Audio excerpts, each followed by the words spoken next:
To create a connector with Breathe HR, begin by opening the magic link provided.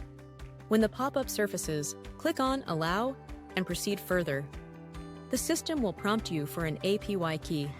To obtain this key, go to the Breathe HR website, head over to Configure, then to Settings. Within Settings, scroll to the integrations following to API Setup and initiate the setup process. Activate the API by selecting the Enable API button and adhere to the on-screen instructions to retrieve the key. Verify your action by clicking on I understand, followed by Enable. This action will yield a production API key that will be displayed soon after.